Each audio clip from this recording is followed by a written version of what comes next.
Gracias, presidente. Pues yo quiero referirme a los dos temas, el que está hoy en la comisión y el que está hoy en el país. El que está hoy en la comisión es el tema de presupuesto, en particular del sector justicia y otros sectores que aquí han venido a hacer su exposición. Yo entiendo perfectamente que el país está en un ajuste, y está en un ajuste porque este gobierno, como el anterior y el anterior y el anterior, no tienen una política industrial y una economía diversificada, sino que se la pasan. Este es el COMPES del gobierno, esta es la política económica del gobierno. Ojalá no baje el precio del petróleo para que tengamos recursos, y si bajan, pues de malas, porque no tenemos ningún plan industrial ni ningún plan para soportar una economía moderna y diversificada. Hasta que, como es apenas obvio, se nos ejecutó el riesgo. Pues porque uno no puede vivir de cruzar los dedos toda la vida, eso no es serio. Se nos ejecutó el riesgo plenamente conocido, plenamente sabido, además de que no hicieron nada para evitar una enfermedad holandesa, nada, absolutamente nada, no hicieron nada para diversificar la industria, ni para empoderar otros sectores de la economía, simplemente esperaron y esperaron y esperaron con los dedos cruzados hasta que se ejecutó el riesgo. Se cayó el precio del petróleo, se cayeron casi en un 30% los ingresos del gobierno, tuvieron que hacer una reforma tributaria mala e inequitativa que lo que hizo fue deprimir aún más la economía, y hoy vienen además a hacer una reducción del gasto porque no tienen opción distinta. Lo otro sería pues seguir gastando como si tuvieran cuando no tienen, lo cual sería aún más irresponsable. De manera que, como por la irresponsabilidad del gobierno ahora tenemos todos que asumir los platos rotos, yo sí creo que es justamente en estos momentos donde se necesita también un pacto con la ciudadanía. El gobierno no puede ser arrogante e ignorante para no tener política económica y arrogante para venir a imponer, sin consulta con la ciudadanía y sus prioridades, una política de reducción de gasto. Entonces yo quisiera plantear aquí 4 propuestas muy concretas que espero plantearlas además en la discusión de las comisiones económicas que están discutiendo el presupuesto, donde estos ajustes se deben hacer.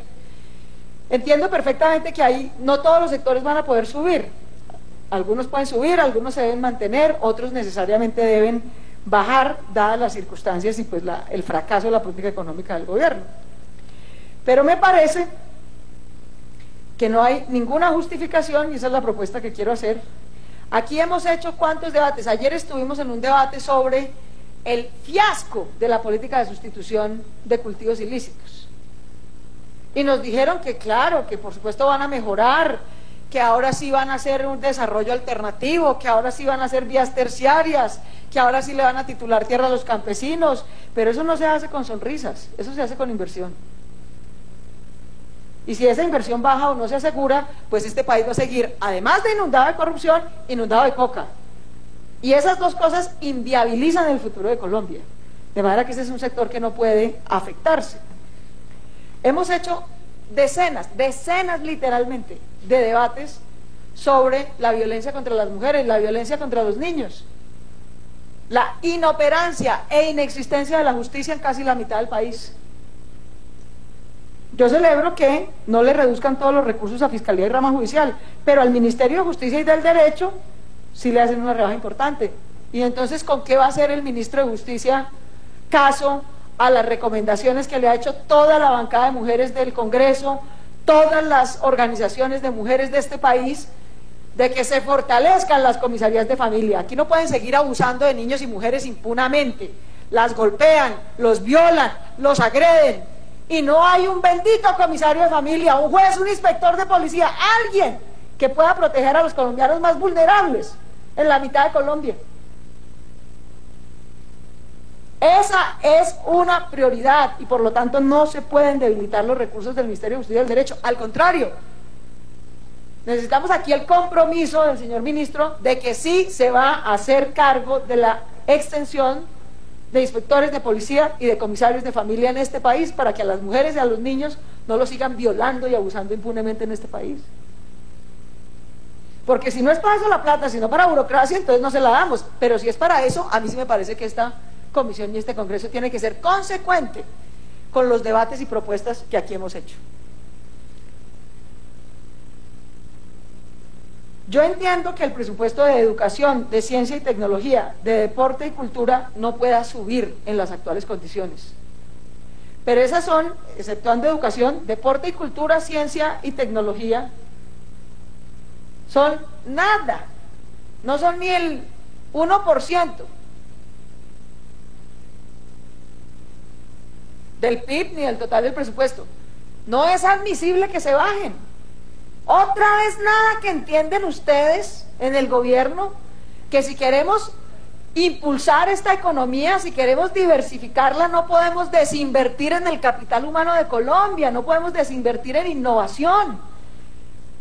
Deje su obsesión con vivir del petróleo, ¿no han entendido que esa renta no nos alcanza?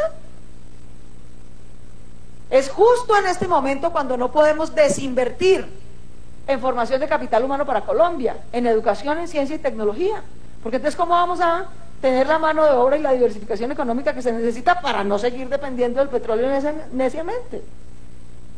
Entonces yo no pido que se suba porque entiendo las circunstancias, pero sí exijo que no se baje. Y voy a hacer las cuentas con toda claridad. Ustedes le están reduciendo 42 millones de pesos al sector, 42 millones de pesos al sector de educación, le están reduciendo 50, esto está en miles de millones de pesos, 42 a educación, 56 a cultura, 158 a ciencia y tecnología y 366 a deporte y recreación. Eso suma en total 622.000 millones de pesos. Esas reducciones en esos 4 sectores. Yo quiero hacerle una propuesta muy concreta a esta comisión, al Congreso entero y a toda la sociedad.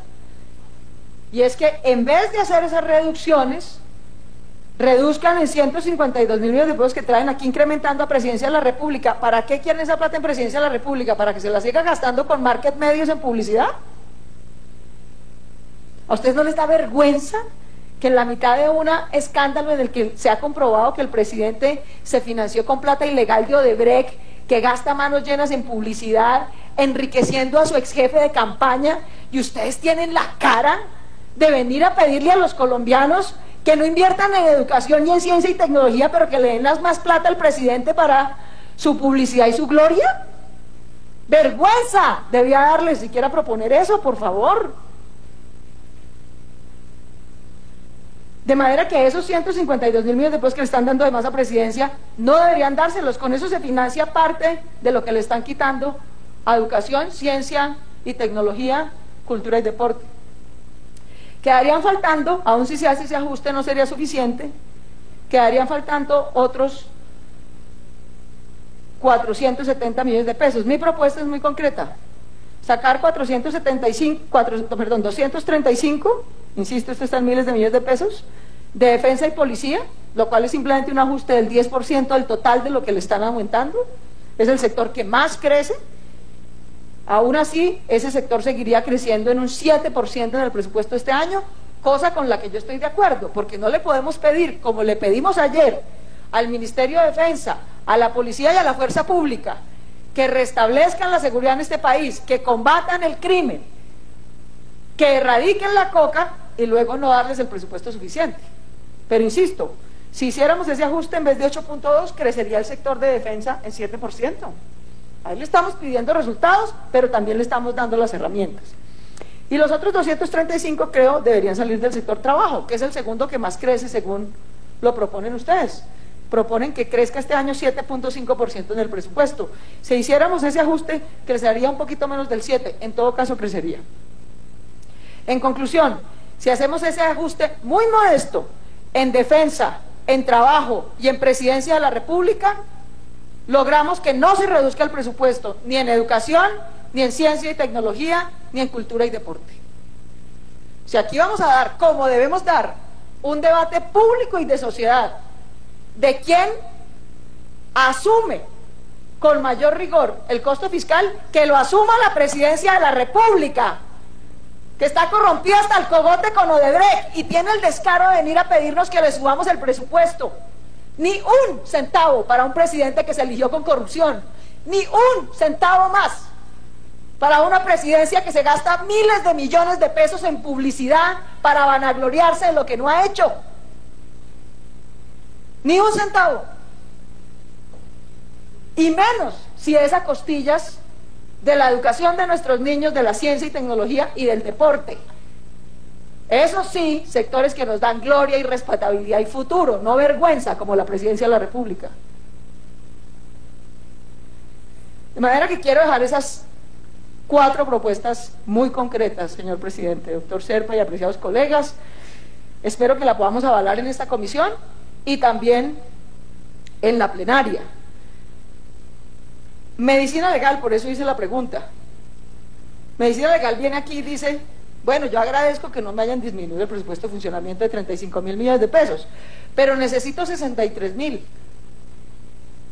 Yo no creo que haya que hacer una modificación muy grande. Dentro del sector de Fiscalía y Justicia hay incrementos entre el 6 y el 9% en el presupuesto que le aseguren esa plata a esa entidad, que es fundamental. Sin medicina legal, sin peritazgo e informes forenses de calidad y oportunos a lo largo y ancho del país, no hay cómo castigar, doctor Gerlain, a los violadores de niños, ni a los abusadores de mujeres. Eso lo hemos discutido en esta comisión. 2 minutos más. ¿Cómo no? Siga.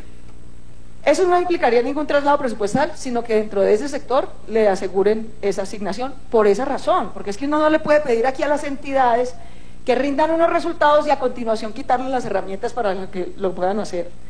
Ahora, sobre el tema que ocupa al país, lo único más grave que la corrupción política que se está carcomiendo a Colombia es la corrupción en la justicia. Porque para combatir la corrupción política los ciudadanos solamente tenemos 2 herramientas: el voto y la justicia. Y resulta que aquí la mitad de los colombianos se quejan, pero no votan. Y la justicia corrompida, hasta los más altos niveles. Entonces, ¿cómo vamos a combatir la corrupción? Yo por eso le pido a los ciudadanos, el gran sueño dorado de los colombianos es cerrar este Congreso porque le parece que no funciona. Bueno, les voy a dar una chiva: el Congreso se cierra en marzo del año entrante. Las 268 curules de este Congreso vuelven a manos de los ciudadanos. No se la vuelvan a dar a los mismos bandidos. Inscríbanse, por favor, para votar hasta diciembre de este año y voten para renovar este Congreso. Porque yo apoyaré, lo anuncio desde ya, si la doctora Vivian Morales lo radica, su propuesta de que haya una constituyente para reformar la justicia, porque no veo otro camino. De hecho, lo dije en esta comisión el día que se hundió la reforma de equilibrio de poderes. Pero también le digo una cosa, doctora Vivian: toda propuesta de reforma a la justicia, sea ordinaria, sea acto legislativo o sea por su iniciativa de una constituyente, tendrá que pasar por el Congreso. Y este Congreso es una vergüenza. Este Congreso se va a cerrar por sustracción de materias y cada 2 semanas siguen cogiendo a un congresista distinto. Entonces, cualquier iniciativa que tengamos, excepto que esto termine en una dictadura, cosa que nadie quisiera, necesita un Congreso renovado, necesita un Congreso decente, necesita un Congreso independiente, necesita un Congreso... Lo tiene, distinguida senadora. Gracias, presidente. Necesita un Congreso al que no lo arrodillen ni los sobornos y presiones de la justicia, ni los sobornos y presiones del presidente.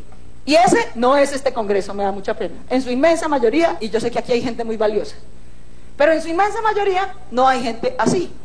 Y mientras el Congreso siga corrompido y la presidencia siga elegida por Odebrecht y mermelada, pues no hay quien convoque a la constituyente ni garantice una reforma a la justicia. De manera que yo le pediría a los colombianos que usen la herramienta más importante que tienen para combatir la corrupción política y judicial, que es su voto libre y limpio.